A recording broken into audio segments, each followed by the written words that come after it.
Christian women are completely out of order. As we saw in the last 10-part series, plus the screen record of all the comments that are still coming in right now, women cannot just agree that we should encourage them not to marry so late in life. I'll start with the most annoying thing and then move on to what's the most important, obviously, that they're missing and making them unchristian. But the most annoying would have to be their tone policing. Not only is it them trying to be my mother, which if they were wanting to be a mother, they should get married and have children with a man and not talk to a grown man like they're your child. They have to realize that their ideology is completely unbiblical. Replacing a husband and a family with a career and education. Talking about cursing as in the colloquial use of the word curse that we use today to the 15th, 16th century English. That's not the same thing. Harsh language is in the Bible. Video available on my BitChute and my YouTube. And what makes it so frustrating is they use this tone policing to completely avoid anything else that you're saying. The content of what you're saying will be completely dismissed because a word they didn't like offended them. Oh, but we're not supposed to be offended as Christians. We're supposed to be talking about the truth. This tone policing comes from this insisted standard that society has imprinted and inculcated us with their TV and their movies, that women are just supposed to come around and make sure that the men aren't fucking everything up. And you won't find anything like that in the Bible. In the Bible, women respect and love their men because men require respect as their form of love. That's what the Bible says. Husbands, love your wives. Wives, respect your husbands. Them tone policing me and tone policing anyone insists that they're reasonable, but they are completely incapable of reasoning. And that's the second part of the problem. They will openly acknowledge that they know the risks go up for women over 35 and their pregnancies, not only for them, but also for the baby. They will say that they have a lot of sexual desires and temptations, which they know they have to suffer through until they have a husband. And despite that, they'll say, oh, it's okay to wait. Oh, it's not your fault that you have all these failed relationships that you were involved in. They'll say, well, Sarah was old when she had a child. Sarah being pregnant is a miracle. So they're literally going out and telling women to have miracle babies. Literally, they're saying that if God let Sarah get pregnant, he can let anyone over the age of 30 get pregnant. Of course, I don't doubt God, but like Jesus in the desert, I do not test him. Practice discernment. From there, we can extrapolate that they're not Proverbs 31 women. They're the type of woman that it would be better to stay on the corner of a roof than to live under the roof with. It's a quarrelsome woman. These combative women will reject and rebel against everything, and that includes God's word. Just shortly, Genesis 2:18 says, man should not be alone, so I'm going to make him a helper. In relation to women, women were created to help men, to be a wife. Genesis 1:28 says, be fruitful and multiply. That was the first command. It wasn't a suggestion. In the Bible, it was seen as shameful to wait late in life to get married because everyone knows that a man wants the youth of a woman. He wants her to bear children. And that's what women want to do too. They want to be mothers. And it's bad advice to advise them to wait until they're old. Citing one fucking exception from the Bible or your pastor's wife, oh, there was this miraculous thing. That's a miracle. That's not a common thing. That's not the normal experience. It says to avoid sexual immorality in 1 Corinthians 7, each person should take a wife and a woman should take a husband. So encouraging women not to marry so late in life is literally biblical, but they're out of order and reject all of it. So just as worse as them denying the Bible is them imprinting their own idea and morality in the Bible. They make God the tooth fairy or Santa Claus, which is going to fulfill every desire if they just act good and they just wish it hard enough. Then it starts to crawl over into manifestation and actual witchcraft where they think they can just manifest something. No, only God manifests things. You can ask humbly and do your part. I couldn't walk. Now I can walk. God helped me work at doing all the things necessary to walk. But I had to do my part. I had to do those reps. I had to go out and grit my teeth through that shit. Similarly, the process of becoming a wife and finding a husband is not just something that happens. God never promises ever in the Bible that he's going to plop a man in your lap that's going to be the perfect man. And expecting that when you're old is ridiculous. The youth, which the man wants, it should be this beautiful gift that you give to a man where you grow and build an empire together, where you go through all these things that connect you and attach you to one another. Instead, you're saying, no, I don't need a man right now. I can wait. Education, a job, I'll do what I want. Forget whatever a man might want from me or my future husband might want. God will just deliver me the man. Woo. So it takes all accountability away and just tells women to wait. Ridiculous. Continuing on to track our progress, I guess, from this 10-part series discussing the waiting of young Christian women and now discussing Christian women being totally out of order, we have another example of another woman bringing up an absolute ridiculous exception to try to justify young women waiting. So we're going to talk about, I'm going to read her comment, and I'm going to provide commentary as I read it because it's absolutely ridiculous and I can't read it in one go without my head almost exploding. And then I'm going to read my own caption. At Arthur Fantastic. In 2020, a 62-year-old woman from Illinois became pregnant through in vitro by using her daughter's eggs. After previously giving birth to a son at 60, Iramati Mangayama, at age 74, gave birth to twins in India last week after becoming pregnant through IVF, making her the oldest person ever to give birth. We're on a Christian page. You know Sarai was, alright, who became Sarah anyway. Like I said, if it's God's will, it would happen. You're not God. Everyone can get married at a very late stage and get pregnant at a very late stage if there's faith in the middle. Then she has everything because she's God's child. A doctor can say whatever he thinks, but remember, God comes first. Faith is all you need. Okay. Faith is not stupidity. Faith isn't challenging and testing God. Faith isn't justifying and validating bad decisions because there was a world record, as in not ever before her, supposedly, I guess in the modern era, had an old person like that given birth to children like this. Twins, right? That is not proof that waiting is a good option. In fact, that it's so rare is an argument to not chance waiting so long. So let's read my own caption here. I think I hit a lot of the points, and then I'll pause for my own sake and then go on to the next post that I made on this subject. Okay. Women will literally say anything to validate the most ridiculous shit.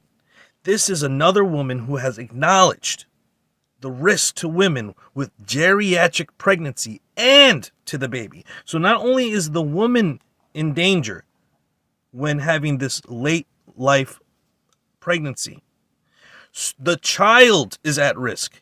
And I don't think I talk about it here. Oh, I do talk about it a little bit later, so I will get to that then. Despite this, she wants to cite the most ridiculous exception, as if the normal person can afford IVF or is capable of pregnancy that late. Okay? Most people are not healthy at that age. Okay? Especially in the modern era where old people are expected to just wither away as opposed to maintaining some type of health through their later years. Okay? And a lot of this is coming from what I speculate, I'm not a doctor, is environmental factors and dietary changes that has resulted in large swaths of people getting Alzheimer's and dementia. That's a story for another day. But I think that my audience might be on that type of wavelength. People who study Torah and study the effects of diet and biomagnification. This all connects, right? Because we're talking about God here. We're trying to reach our Christian sisters.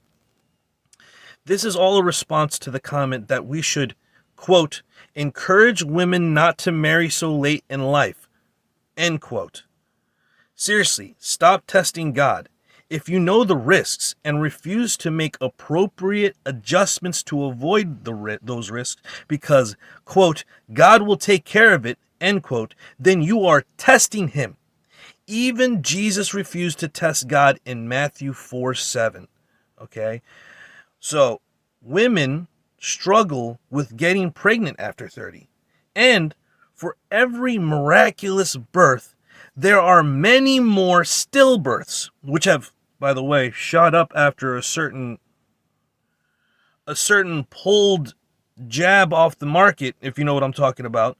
There are many more stillbirths, miscarriages, and birth defects that affect a child for life. You are playing biological Russian roulette with a child's life. And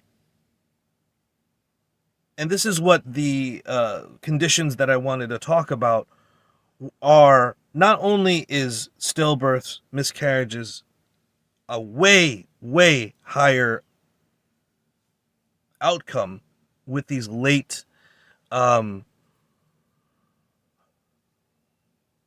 do I put this? These late pregnancies, these late, not planned for well late life pregnancies will result in children with a lot of birth defects, Downs, autism, which I think that's another rabbit trail that I won't even go off into right now. What's important to highlight is that the later it goes, the worse the chance you're giving the child. Can people have children later in life? I think so. I think that people can have children later in life. Can most people afford IVF? No. I believe one IVF pregnancy is like $10,000, but that was like in the mid 2000 teens. It's probably gone up. I don't think the technology has improved that much to drive down costs, especially with inflation driving costs of everything up. In fact, I can go look up one right now. As we can see here, for a single one IVF cycle, it's $15,000 to $30,000 with an average of $20,000. That's double what I had originally quoted. 14 to 20,000 says arcfertility.com. The first source is goodrx.com, so that's a pretty good source. And the third one here, Palm Beach Fertility, $12,000 to $15,000. And once again, these come with risks. These also come with risks.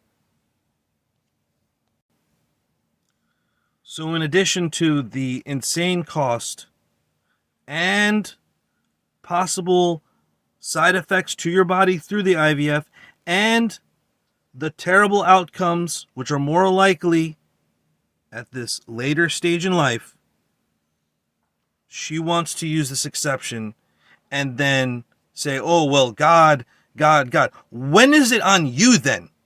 See, this is just another example of women dodging accountability by way of God, making God a genie, a fairy tale, like everything's going to turn out good for you because you hope it does.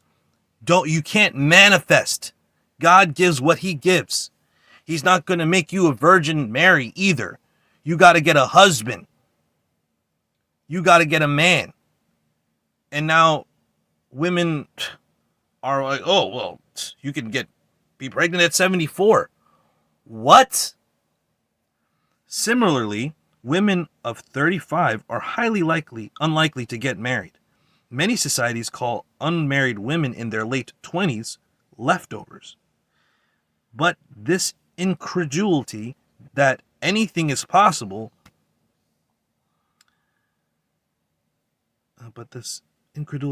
anything is possible. I'm reading my own thing, I can't even fucking read it.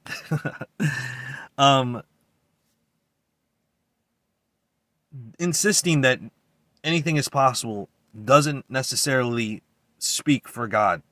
Anything is possible. Does that mean God will do it? No. Is it possible for God to literally turn everything upside down? Yes. Why would he do that? Because you hoped really hard for it? No. There's work to be done, as we've discussed many times on this channel. No doubt God can do anything, even give new legs to a man with no legs. Is that likely? No. Would you encourage that man to believe it could happen? I'm seriously flabbergasted. And honestly, this is just echoing woman after woman on their inability to just accept reality and understand that it isn't about what's possible, but what's probable and how you can affect it. Not just hope for the best and pray God like he's a genie that he'll give you everything you want. That's not how that works. Women are living in la la land. And this is the next post and final one that I'll be part of this video. And it is discussing this right here, the highlighted portion on your screen. The question, and this is the caption below, the question, how about we encourage women to stop waiting so late in life to marry, is so disagreeable to modern women and quote-unquote Christian women that they have been commenting non-stop. It's more than that now. I don't even know if that post exists anymore, because this is some time ago. I find this baffling and a serious problem in the foundation of the church. Marriage. Marriage is the foundation of the church. Not only is it the foundation of the church, it's the foundation of society. It's the underpinning of the relationship in the Word of God from the very beginning. You know what I mean? The church, that is his nation, that is his people, that is his sheep, okay, that is his bride, okay, this is all about a long love story. It's a multiple story. It's multiple things happening all at once in multiple layers. And one of those stories is about a man and his wife and how much he loves her, despite her being a complete philandering, cheating harlot. Okay, and that's the story of Hosea. If you read that prophet, then you would understand that. Okay, continuing on. People have no idea what the Bible prescribes.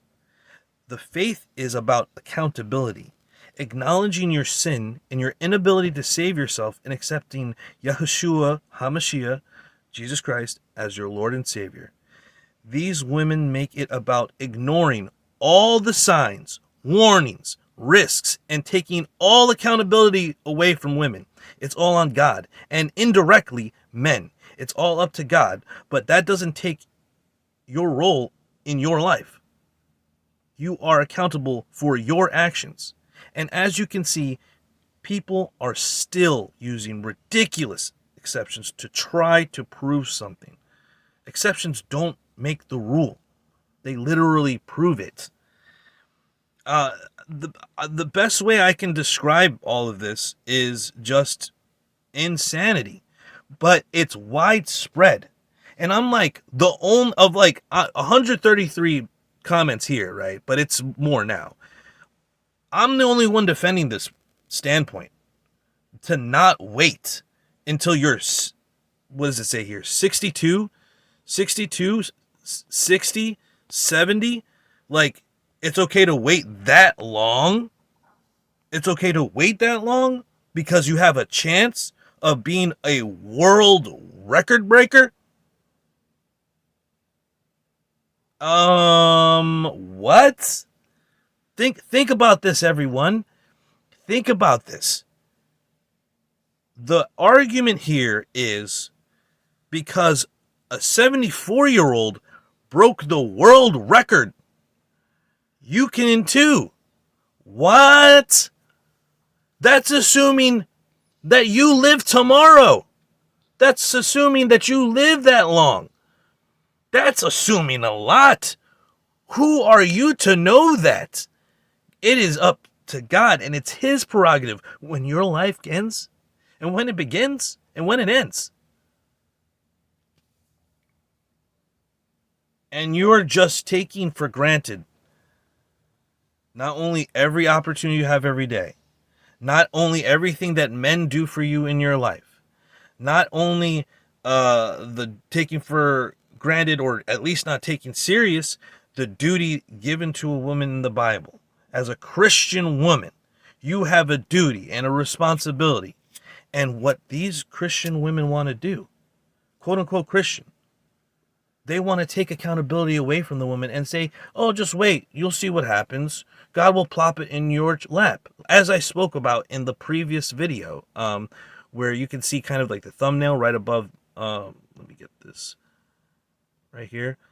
It looks just like that. In fact, we'll go that, put that on screen. As I said, women are trying to treat God like a genie, and that he's all she got to do is rub her the right way, baby.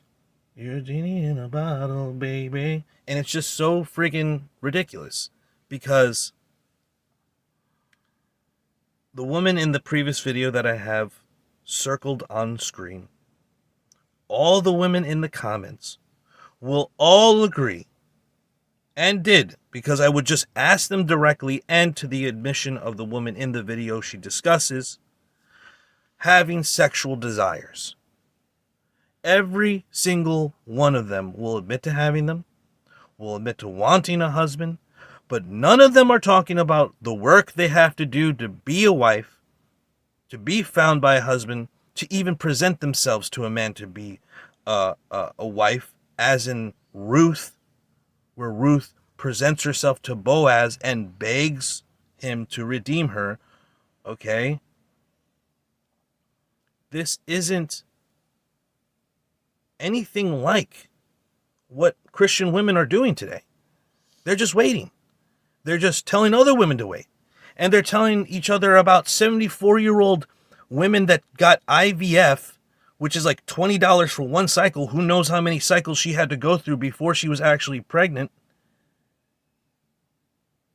and gave birth at 74. Oh, what a great fucking outcome for that child. A 74-year-old mother.